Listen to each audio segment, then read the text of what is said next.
Méditation du 19 avril. Soutient l'œuvre de Dieu. De même aussi, le Seigneur a établi comme règle que ceux qui annoncent l'évangile vivent de l'évangile. 1 Corinthiens 9, verset 14, verset Colombe. Le soutien du ministère évangélique a toujours été un défi. Et à ceux qui donnent volontiers leurs dîmes et leurs offrandes à Dieu pour soutenir sa cause, et ceux qui nourrissent de nombreux doutes quant à l'administration des fonds qui parviennent à l'Église, ne s'engageant alors pas pleinement. D'autres, sans aucun doute, refusent de s'engager. La Bible est très claire à ce sujet. En tant que prédicateur de l'évangile de Jésus, l'apôtre Paul recevait des offrandes de différentes églises pour le soutien de son ministère. Comme l'église chrétienne n'était pas organisée, donner des ressources financières aux apôtres était bien vu et considéré comme une bonne pratique. À des moments spéciaux, Paul lui-même apportait les offrandes aux apôtres à Jérusalem. Tout comme certains critiquent aujourd'hui le ministère pastoral établi dans l'église, Paul a été critiqué, mais il a défendu son ministère avec force et bien que certaines églises lui aient donné des offrandes pour poursuivre le travail, les ressources n'ont pas été suffisantes. Pour gagner sa vie, il a donc dû exercer en parallèle un métier séculier. Mais malgré cela, il a écrit ce que tu lis dans le verset d'aujourd'hui.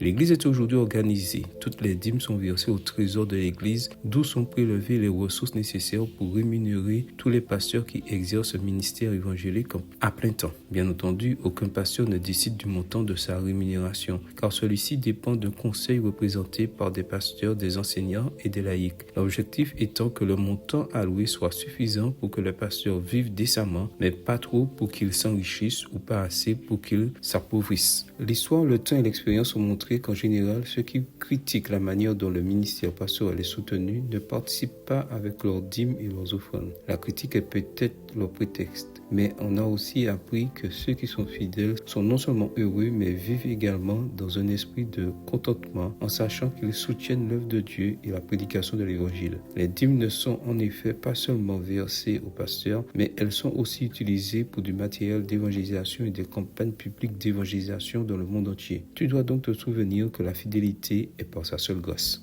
Amen. Bonne journée à vous et que le Seigneur vous bénisse.